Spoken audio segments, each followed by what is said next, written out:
I'll never forget his exact words. Delia, there's just no room for redundancies in our new structure. Redundancies. 15 years of my life redundant. I sat there in that sterile conference room, looking at Ryder's perfectly groomed beard, thinking about how I'd literally built the systems keeping this entire company alive while he was still in college. I take a deep breath, adjusting my position slightly. The ring light casts shadows across my bedroom wall. It's 3:17 in the morning, and I'm finally ready to tell this story. Hi, if you're new here, I'm Delia Corzo, 42, recently unemployed, and about to tell you how I accidentally on purpose caused the biggest pharmaceutical logistics crisis since, well, ever. I laugh, but it comes out hollow. Before I really get into this mess, please like this video, subscribe if you want to hear more corporate warfare stories, and let me know where you're watching from in the comments. Because honestly, I need to know I'm not just screaming into the void right now. I twist my silver ring around my finger, the one my abuela gave me before she died, the one I was wearing the day I got hired at MedRoute. So, 6 months ago, picture it. I'm sitting across from Ryder Holloway, our genius COO who'd been with the company all of 8 months. Behind him is Tessa from HR, avoiding eye contact because she's known me for 12 years. We ate lunch together every Wednesday until she got promoted. I reach for my water, taking a long sip. I should back up. MedRoute isn't just some random company. They transport temperature-sensitive medications. Cancer drugs, vaccines, biological samples, stuff that costs thousands per dose and will literally kill people if it gets too warm or cold. I designed their tracking system. Like, the entire architecture that monitors every shipment down to the second. I built it from scratch when I was 27. I run my fingers through my hair, tugging slightly at the ends. The thing about specialized logistics is nobody notices it until it breaks. For 15 years, I made sure it never broke. I canceled my honeymoon when the system needed upgrades. I took calls at 3 a.m. when sensors malfunctioned in Singapore. I missed my dad's 60th birthday party because a hurricane threatened our Miami hub. Liam, my ex-husband, used to joke that MedRoute was my real spouse. My voice catches. I hadn't meant to bring up Liam. Anyway, the company had been struggling. Our stock dropped 40% in 8 months after Ryder pushed through all these cost-cutting measures I warned against. They switched to cheaper temperature sensors that failed constantly. They stretched out delivery routes to save fuel. Basic stuff that anyone with half a brain could tell you would backfire in our industry. I lean closer to the camera. You know what Ryder said when I showed him the data predicting exactly how much these savings would cost us? He said I was resistant to change and too emotionally invested in outdated systems, as if caring about doing things right was a character flaw. I feel my face flush with the remembered humiliation.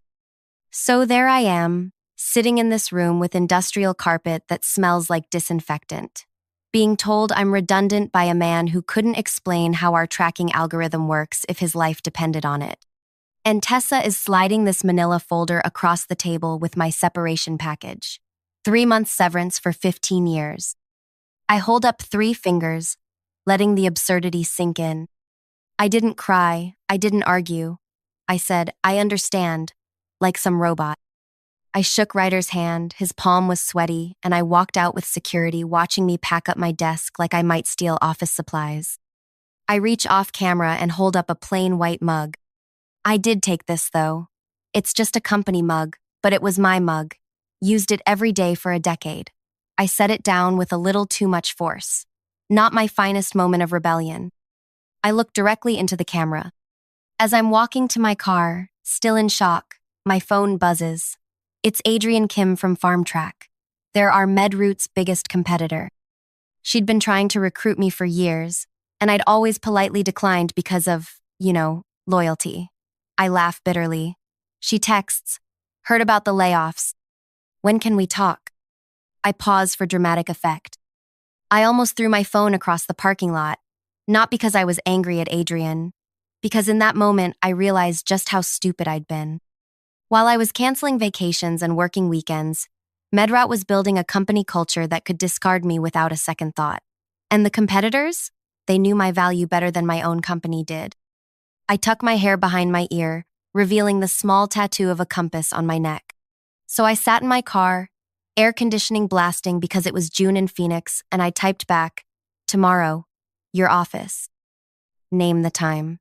Then I drove home, opened a bottle of tequila my sister brought back from Jalisco, and got spectacularly, embarrassingly drunk, alone. I shrug. The next part isn't very cinematic. I interviewed with FarmTrack. They offered me 30% more than I was making at MedRoute to come build them a next-generation tracking system. I said yes. I signed all the paperwork. Standard non-compete review, which determined that since I'd been laid off, those clauses were unenforceable. It was all very corporate. I lean in, lowering my voice. But here's where it gets interesting. Adrian, who's now my boss, didn't just want me to replicate MedRoute's systems. She wanted something completely different. And she gave me a team, a budget, and total creative control. I smirked slightly. And I had ideas. Because for years, I'd been keeping this mental list of everything MedRoute was doing wrong. All the innovations they shot down because they were too expensive or too disruptive. Every single flaw in their operation that Ryder and the board were too short-sighted to fix.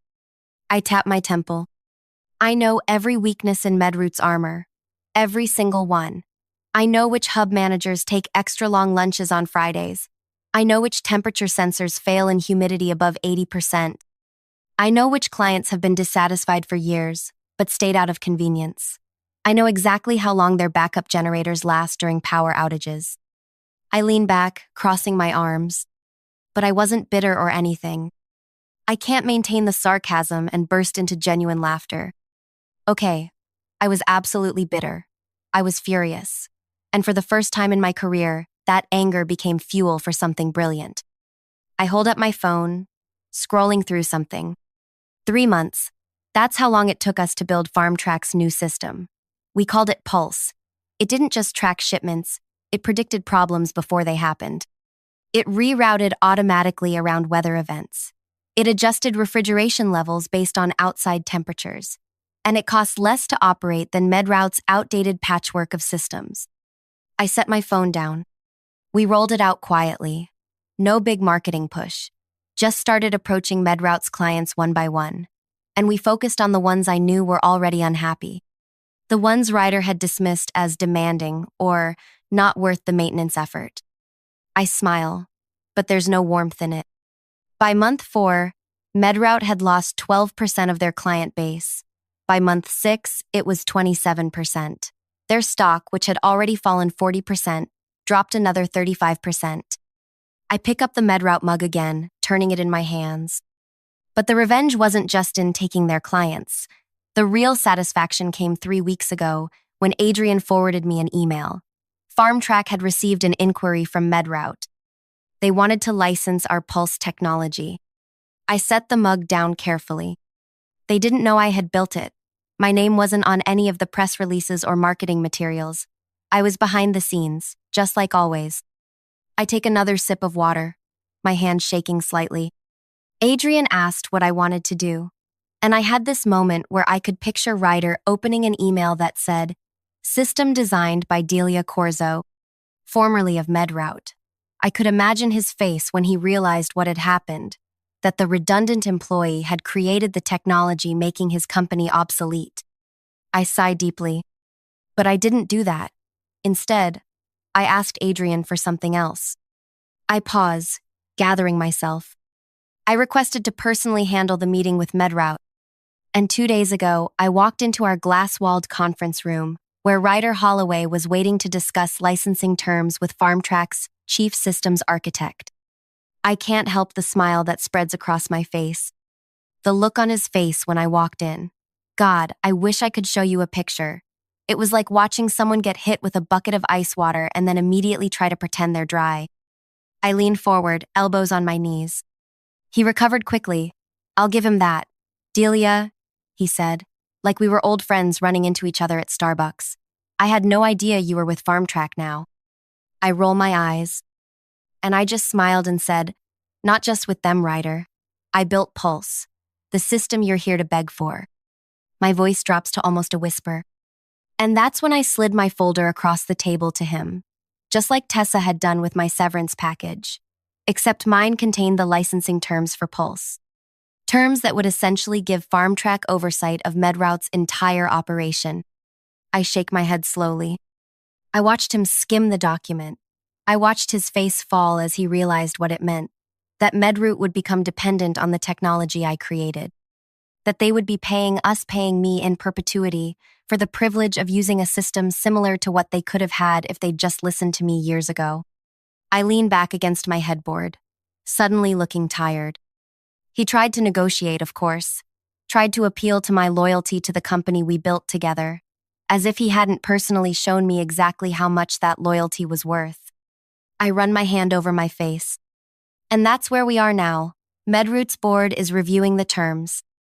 They don't have much choice, they've lost too many clients already, and trying to build a competing system from scratch would take years they don't have. I look directly into the camera again, my expression serious. So why am I telling this story at 3 a.m. instead of sleeping soundly in the glow of my perfect revenge? Because it doesn't feel like I thought it would. I tug at a loose thread on my sleeve. Don't get me wrong.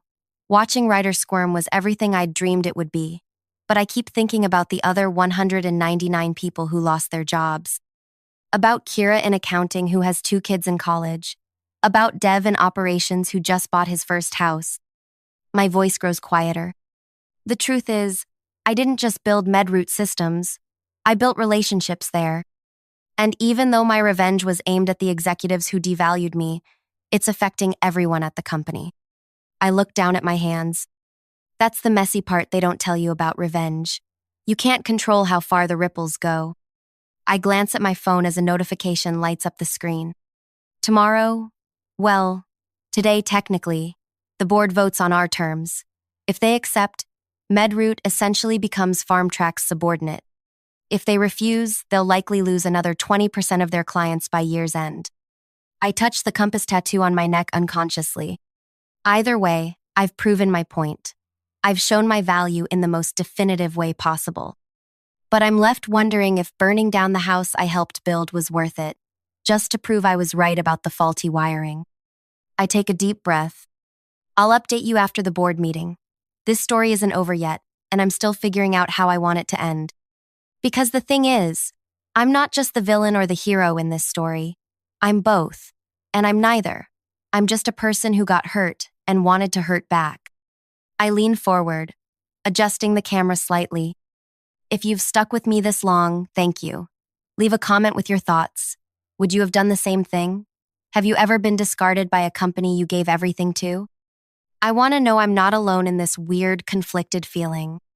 I tuck my hair behind my ear again. I'll be back with part 2 after the board meeting. And whatever happens, I promise to be just as brutally honest about it as I've been tonight, even the parts that don't make me look good. So I'm back. It's been, 36 hours? Since I filmed that first video. A lot has happened. More than I expected, honestly. I'm sitting cross-legged on my bed now, hair pulled back in a messy bun. No makeup, eyes slightly puffy. I didn't sleep after posting that first part. I just sat here, reading your comments, feeling this weird mix of validation and shame. So many of you have been through similar things. That comment from Wandering Echo 82 about getting laid off after training her replacement, I cried reading that. I rub my eyes and sigh. Anyway, the MedRoute board meeting. It was scheduled for 9 a.m. I was supposed to get a call from Adrian immediately after. So I'm sitting at my kitchen counter at 8:57, staring at my phone like it might explode when it rings. But it's not Adrian. I pause, fidgeting with my ring again. It's Sheila Martinez, MedRoute's board chair. I almost didn't answer, but curiosity got the better of me. I reach for my water bottle. Her voice was all business. Delia, she says, I understand you're the architect behind FarmTrack's Pulse system. No greeting, no small talk. Classic Sheila. I'd only met her twice in 15 years, but she has this reputation for being brutally direct. I take a sip, gathering my thoughts. I confirmed that yes, I designed Pulse.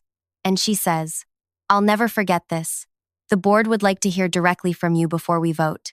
Can you be at headquarters in 30 minutes? I shake my head. still somewhat in disbelief. I should have said no.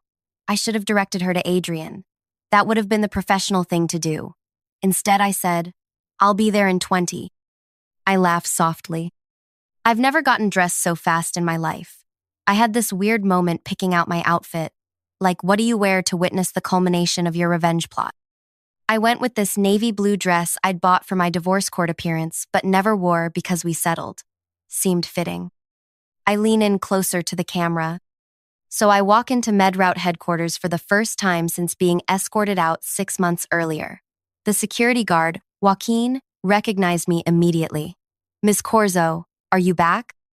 The hope in his voice almost broke me. I just smiled and said I had a meeting with the board. I glanced down, remembering. The executive floor was exactly the same. Same weird abstract paintings that look like someone spilled coffee on graph paper. Same reception desk, where Valerie has been checking people in since before I started. She hugged me, whispered, "They've been in chaos since you left," and led me to the boardroom. I take another drink of water. 12 people sitting around this massive walnut table. Sheila at the head, Ryder looking like he'd spent the night grinding his teeth to dust. And then, this was the surprise. Tessa from HR. Not normally someone who'd be in a board meeting. I raise my eyebrows meaningfully. Sheila gets right to it. "Ms. Corzo, we've reviewed the licensing terms for Pulse. Before we vote, we'd like to understand directly from you. Is this offer punitive?" I let out a short laugh. "Can you believe that? Is this offer punitive?" As if I was a child acting out, not a professional responding to market conditions. I remember standing there, feeling everyone's eyes on me, and something inside me just shifted. I straightened my posture, recalling the moment. I told them the truth, that the terms reflected the value of the technology and the current market position of both companies. That similar deals happen all the time in our industry. That this wasn't personal, it was business. Their favorite phrase when laying people off. I smiled tightly. And then I said something I hadn't planned. I said, "But if you're asking whether I designed these terms with the knowledge that I built your existing systems and understand exactly what this transition will cost you in time, resources, and institutional knowledge, then yes, this offer acknowledges that reality." I tuck a loose strand of hair behind my ear.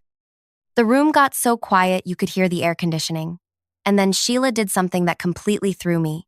She asked everyone except herself, me, and Tessa to leave, including Ryder. I raised my eyebrows. You should have seen his face. He tried to protest, but Sheila just gave him this look.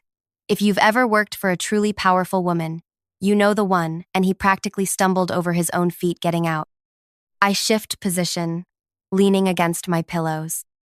Once the door closed, Sheila pushed a folder across the table, different from the one Ryder had seen. Inside was a counteroffer. Not for licensing Pulse, but for acquiring FarmTrack entirely, with me returning to MedRoute as CTO. My eyes widen, still processing it. I was speechless. Tessa, who still hadn't said a word, finally spoke up. The layoffs were Ryder's initiative. The board approved without understanding the technical implications. We've been trying to recover ever since. I shake my head slowly. Sheila was more blunt. We made a catastrophic error in judgment, Delia. Not just in letting you go, but in allowing decisions to be made by people who don't understand our core business. Pulse isn't just better than what we have now. It's what we should have built years ago when you first proposed it. I laugh in disbelief. Apparently, and I didn't know this until that moment, I'd developed a reputation on the board as the person whose ignored warnings always came true. The Cassandra of MedRoute, Sheila called me. The prophet no one listened to until it was too late. I run my fingers through my hair, tugging slightly. I told them I needed to call Adrian, which I did, from a small office they gave me for privacy, and she wasn't surprised at all. Turns out, she and Sheila had already discussed this possibility weeks ago, without telling me. I shake my head, still processing the betrayal.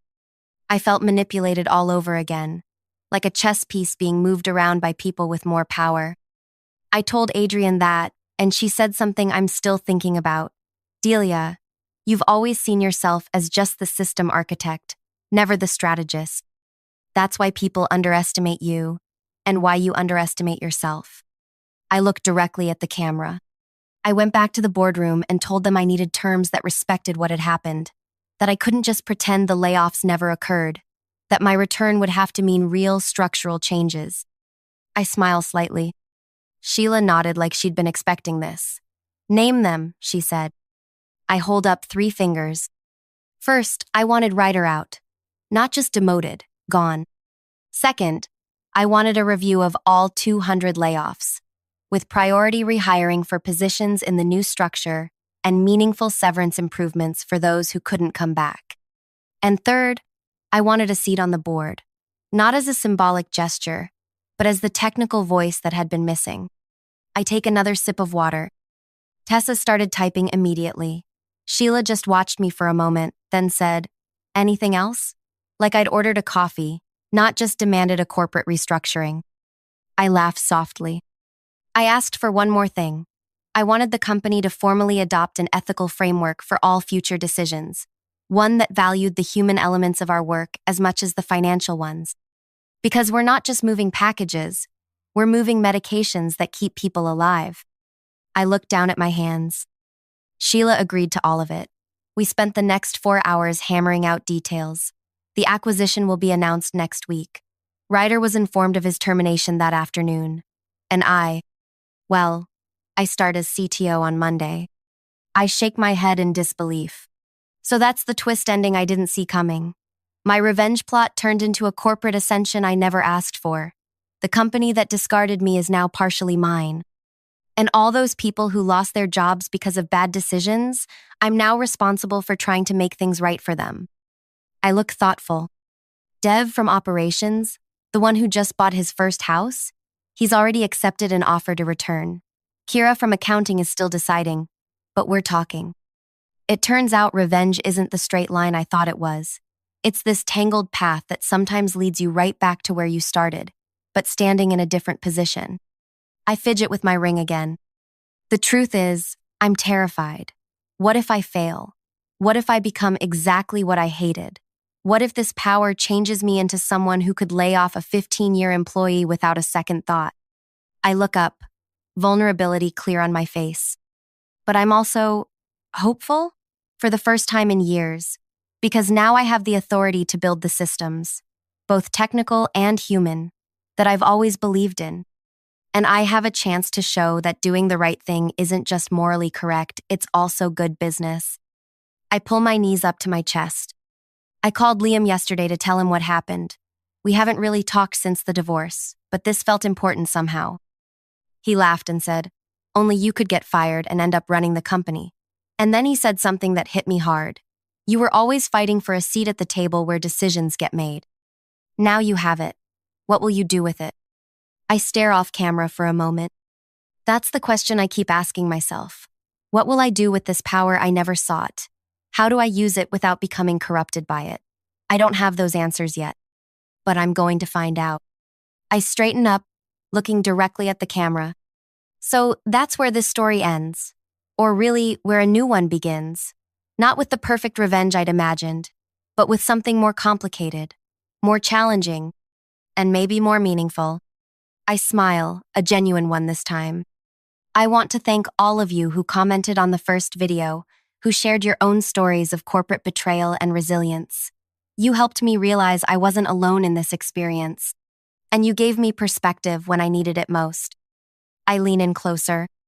If you're watching this and you're in a situation where you feel undervalued, discarded, or powerless, please know that your story isn't over yet.